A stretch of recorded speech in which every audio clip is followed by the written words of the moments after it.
जय माता दी दोस्तों, जय माता दी। प्रेम से बोलो जय माता दी। आज माता रानी का 7वां दिन है। आज काल रात्रि का पूजा है। मैंने सभी विधि विधान से पूजा कर ली है। अब मैं कथा पढ़ने जा रही हूँ। आज की कथा 10वां अध्याय का शुभ वध। आज मैं कथा पढ़ूंगी। चलिए मैं कथा आपको सुनाती हूँ। मैं मस्तक पर चंद्र अर्धचंद्र धारण करने वाली शिव शक्ति स्वरूपा भगवती कामेश्वरी हृदय से चिंतन करता हूँ। वे बताए हुए स्वर्ण में समान सुंदर हैं। सूर्य, चंद्रमा और 3 अग्नि ये तीन नेत्रों हैं तथा वे अपने मनोहर हाथों के धनुष बाण अढ़स पास और शूल धारण किए हुए हैं। ऋषि जी कहते हैं, राजन अपने प्राणों के समान हमारे भाई प्रिय निशुभ को मारा गया देखकर ये सारी सेना संहार में होता जान शुभ ने कुपित होकर कहा, दुष्ट दुर्गे की तू बल के अभिमान में आकर झूठ मुंड का घमंड मत दिखा। तू बड़ी मानिनी बनी हुई है, किंतु दूसरी स्त्रियों को बल का सहारा लेकर लड़ती है। देवी बोली, ओ दुष्ट, मैं अकेली ही हूँ। इस संसार में मेरा सिवा दूसरा कौन है? देख, ये मेरी ही विभूतियाँ हैं तथा मुझ में ही प्रवेश कर रही हैं। तदंतर ब्राह्मणी आदि समस्त देवियों अंबिका देवी के शरीर के लिए लीन हो गई। उस समय केवल अंबिका देवी ही रह गई। देवी बोली, मैं अपनी ऐश्वर्य से अकेले रूपों में यह उपस्थित हुई हूँ। उन सब रूपों में मैंने समेट लिया। अब मैं अकेली युद्ध में खड़ी हूँ। तुम भी स्थिर हो जाओ। ऋषि जी कहते हैं, तदंतर देवी और निशुभ दोनों सब देवताओं तथा दानव के देखते देखते भयंकर युद्ध छिड़ गया। बाणों की वर्षा का तीखा शस्त्रों तथा दारुण अस्त्रों के प्रहार के कारण उन दोनों का युद्ध सब लोगों के लिए खड़ा भयंकर प्रतीत हो रहा था। उस समय अंबिका देवी के सैकड़ों दिव्य अस्त्र छोड़े हुए दैत्यराज निशुभ उनके निवारण अस्त्रों काट डाला। इस प्रकार शुभ ने भी जो दिव्य अस्त्र चलाए उनके परमेश्वरी भयंकर हुंकार शब्द के उच्चारण आदि द्वारा खिला बाढ़ में ही नष्ट कर दिया। तब उस असुरों ने सैकड़ों बाणों से देवी को आच्छादित कर दिया।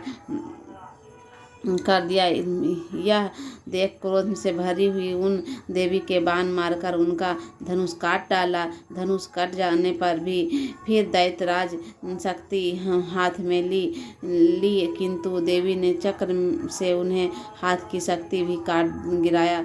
तत्पश्चात दैत्यों की स्वामी शुभ ने 100 चांद वाली चमकती हुई ढाल और तलवार हाथ में ले उस समय देवी पर धावा किया। उनके आते ही चंडिका ने अपने घूंसे से तोड़ दिया। तीखे बाणों से सूर्य किरण के समान उज्जवल ढाल के तलवार को तुरंत काट दिया। फिर उस दैत्य के घोड़े और 8 सारथी मारे गए। धनुष से पहले ही कट चुका था। अब उसे अंबिका को मारने के लिए उधर तो भयंकर मुदगर हाथ में लिया। उसके आते ही देवी ने अपने तीक्ष्ण बाणों से उनका मुदगर भी काट डाला। तीस पर भी असुरों मुक्का तानकर बड़े वेग से देवी की ओर झपटा। उस दैत्यराज ने देवी की छाती पर मुक्का मारा। तब उस देवी ने भी अपनी छाती से एक चांटा जड़ दिया। देवी का थप्पड़ खाकर दैत्यराज शुभ पृथ्वी पर गिर पड़ा, किंतु उनका साहसपूर्वक सहसा पूर्ववत उठकर खड़ा हो गया। फिर वह उछलकर देवी की ओर जाकर आकाश में खड़ा हो गया। तब चंडिका आकाश में भी बिना अपराध के आधार के भी शुभ और के साथ युद्ध करने लगी। उस समय दैत्य के चंडिका आकाश में भी एक दूसरे से लड़ने लगी। उसका वह युद्ध पहले से ही सिद्ध है और मुनिका का विमर्श में डालने वाला हुआ। फिर अंबिका शुभ के साथ बहुत देर तक युद्ध करने लगे। पश्चात उठकर घुमाया और पृथ्वी पर पटक दिया। पटकते ही जाने पर पृथ्वी आने के बाद दुष्ताम दैत्य पुनः चंडिका का वध करने के लिए उनकी ओर आगे वेग से दौड़ा। तब मस्तक दैत्य के राजा शुभ को अपनी आते ही देखा। देवी ने शूलों से छाती छेद कर उसकी पृथ्वी पर गिरा दिया। देवी ने शूल के धारा से धारण होने पर उनके बाण प्राण पखेरु उड़ गए और वह समुद्र द्वीपों की प्रवाहित समूच पृथ्वी पर कांपते हुए भूमि पर गिर पड़ा। तदंतर उस दुराचार में मारे जाने पर संपूर्ण जगत की प्रशंसा एवं पूर्ण स्वास्थ्य हो गया तथा आकाश स्वच्छ दिखाई देने लगा।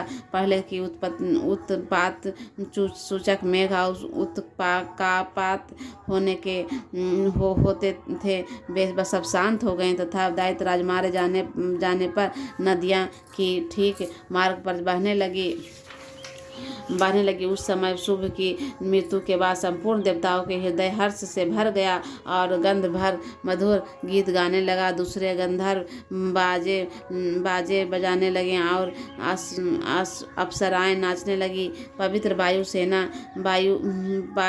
वायु बहने लगी। सूर्य की प्रभा उत्तम हो गई। अग्नि साल की बुझी हुई आग अपने आप प्रज्वलित हो उठी तथा संपूर्ण दिशाओं में भयंकर शब्द शांत हो गया। इस प्रकार श्री मार्कंडेय जी सार्वजनिक मंत्र की कथा में अनगदा देवी महात्म्य शुभ वध नामक 10वां अध्याय पूरा हुआ। जय माता दी।